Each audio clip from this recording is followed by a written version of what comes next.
Bonjour, dans le cadre de la 13e édition du Festival Timitar et dans le cadre de ces colloques scientifiques, on reçoit M. Driss Rose, le directeur de la Bibliothèque nationale du Royaume du Maroc. Bonjour M. Driss. Bonjour, je vous remercie beaucoup. Le colloque, il débat des défis de la langue amazigh. La première question, c'est par rapport au tifinagh, la transcription. Est-ce qu'elle ne va pas priver tout un nombre de personnes qui maîtrisent le latin et l'arabe, la transcription du patrimoine et de la langue amazigh?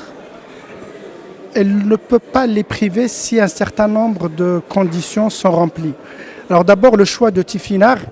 Il y a un débat depuis plusieurs années sur tifinagh. Tifinagh, c'est la langue libyque. Ça a été transcrit, le tamazigh a été transcrit en tifinagh, ancienne version. Il a été modernisé notamment par l'IRCAM. Il a plusieurs avantages. Il évite la question des voyelles et des non-voyelles, mais c'est l'alphabet de la langue amazigh. Et là où il a été le mieux conservé, et les traces existent dans les recherches archéologiques, c'est notamment, mais pas seulement, dans toute la région de la culture touareg. Est-ce qu'on aurait pu choisir autre chose? Peut-être. Mais tifinagh ne doit jamais être utilisé contre l'arabe en tant que lettre, alphabet, graphie, ni contre une autre langue. Il faut développer les traductions. Il faut aussi que tamazigh soit transcrit en arabe. Pour moi, en arabe, ça permet de toucher la majorité des Marocains. Elle peut être transcrite en lettres latines pour que d'autres la lisent. Pourquoi? Parce que la graphie n'est pas la langue. La graphie n'est qu'un véhicule de la langue. C'est bien qu'il y ait une graphie. Mais quand vous voyez aujourd'hui que c'est introduit sur les claviers de tifinagh, vous pouvez taper Z, mais vous tapez l'équivalent, vous l'avez. Donc il ne faut pas considérer, comme ça se fait, je sais que ça se fait notamment en Algérie, pour qu'on dise nous on n'est pas des Arabes. Ça c'est une position qui me paraît bonne ni pour tifinagh, ni pour l'amazigh, ni pour l'arabe. Oui, il y a tifinagh, il s'enseigne. C'est une graphie très simple, mais on ne doit pas simplement considérer que quand on n'écrit pas en tifinagh, on n'écrit pas en amazigh. Ça c'est une question qu'il faut sortir de son cadre idéologique pour qu'elle soit un cadre technique. L'arabe, on peut la transcrire en latin. Le français, on peut le transcrire en liflba, mais l'essentiel pour moi, c'est la langue. La deuxième question que vous posez. Je ne l'ai pas encore posée. La deuxième question, elle concerne juste l'enseignement. Oui. Au Maroc, on a commencé l'enseignement de la langue amazigh par le primaire. Dans votre intervention, vous avez mis le point sur le fait qu'il faut commencer par le haut vers le bas. Il faut activer la recherche, puis pour qu'il y ait une base. Pour moi, il aurait fallu, depuis 2003, ça fait déjà 13 ans, mais ce n'est pas trop tard pour refaire les choses ou continuer à réformer les choses. Il faut former d'abord les bases d'une langue. D'une langue, ça ne veut pas dire qu'elle n'existe pas. Pour moi, la langue amazigh, telle qu'elle se parle dans toutes les régions du monde, est une langue qui, comme un fruit qu'on fait éclater. C'est le même qui a éclaté. Alors comment maintenant, non pas reconstituer les morceaux anciens, mais à partir des morceaux, recréer quelque chose de mieux que l'ancien. Parce que dire qu'il y a les hajat qui n'ont rien à voir avec la langue, c'est faux. Mais dire aussi qu'on peut créer une langue artificielle dans laquelle on impose aux gens des mots pour lesquels ils ne veulent, pour qui ça n'a aucun sens, c'est faux. Alors comment partir de ce qui existe de commun dans toutes les régions du Maroc? Or, nous avons fait un calcul, plus de 72% des mots sont communs. Il y a des synonymes. Je vous donne un exemple. Taouri, dans certaines régions, ça veut dire le travail. Dans certaines d'autres régions, ça veut dire le mérite. Tanmirt, dans certaines régions, ça veut dire shukran, merci. Dans d'autres régions, ça veut dire la teraf, la reconnaissance. C'est des nuances. C'est des nuances. Vous avez plusieurs régions dans lesquelles on dit nharda. Nahar, c'est nahar. Au lieu de dire S, pourquoi? Parce qu'on a perdu le mot. Dans d'autres régions, on dit le bab.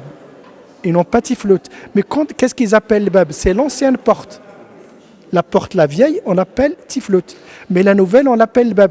Donc si on travaille avec la synonymie et avec la logique des mots, on retrouve la même chose. Mais il faut permettre, pendant une période de transition, qui peut être de 10 ans, de 20 ans, de 2 ans, de 3 ans, à ce que dans les régions, on enseigne la mazir standard et une partie de la mazir que les gens parlent. On n'a pas le droit d'imposer aux gens des mots qui ne veulent rien dire pour eux. Il faut travailler la transition en partant de la langue telle qu'elle est parlée par les gens, progressivement enlever les mots qui ont été rajoutés, comme pour l'arabe, comme pour le français, des mots qui ont été rajoutés, et puis progressivement, on arrive à une langue qui soit une langue que les gens comprennent, mais aussi une langue enseignée, parce que ce n'est pas parce qu'on parle la mazir de mes grands-parents que je suis alphabétisé. Il faut que les gens l'écrivent, il faut que les gens la travaillent, il faut qu'ils connaissent la grammaire. Et si on connaît la grammaire, on retrouve l'origine des mots. Et si la langue amazir comporte 10% de mots différents entre le rif et le sous et le fazaz, le Moyen Atlas, ce n'est pas un problème. On n'a pas le droit d'imposer une langue. Mais moi, je suis du Haut Atlas. Je comprends 100% le Haut Atlas, le Moyen Atlas et le sous.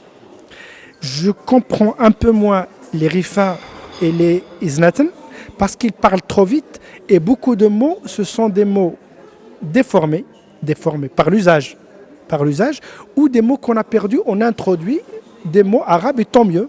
Si on arrive par exemple à la conclusion qu'on ne sait pas comment dire un mot en amazir, on prend le mot arabe.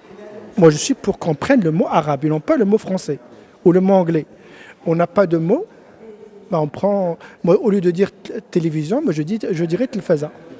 Ah oui, par exemple. On parlait maintenant de standardisation. Oui. De standardisation. Est-ce que il faut enseigner dès le primaire la langue amazigh?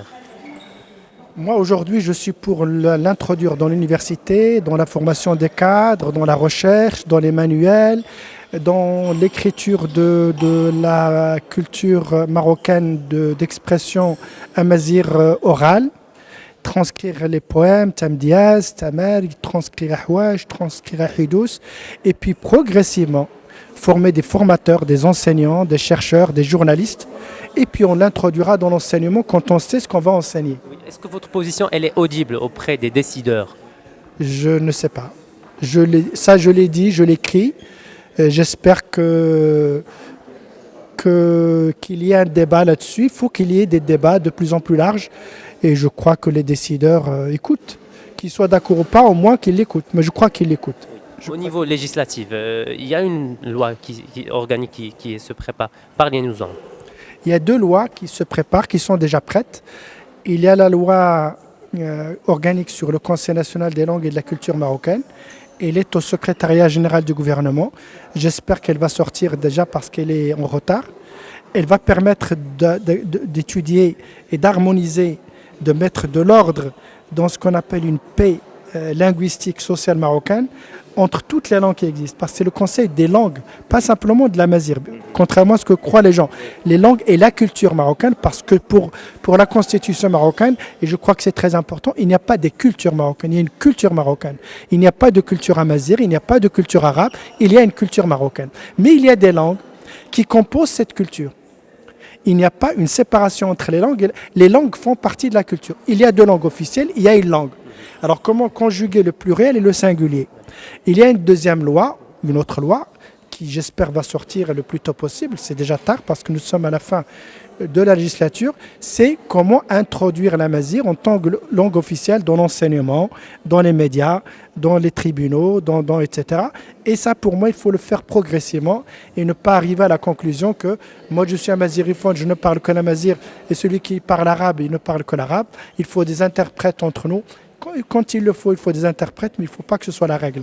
Il ne faut pas qu'il y ait un espace dans lequel on dit celui qui ne parle pas l'amazigh, il est exclu par celui qui le parle, et l'inverse. Il ne faut pas que la langue divise les Marocains.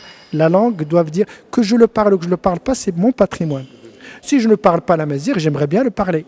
Mais comment on peut nous communiquer entre nous? On communique par Darija ou par l'arabe. ou par l'amazigh. Et donc il faut absolument considérer que c'est une force et non pas un facteur de clivage. Voilà. Vous avez raison, il ne faut pas que ce soit un facteur de clivage. Je vous remercie.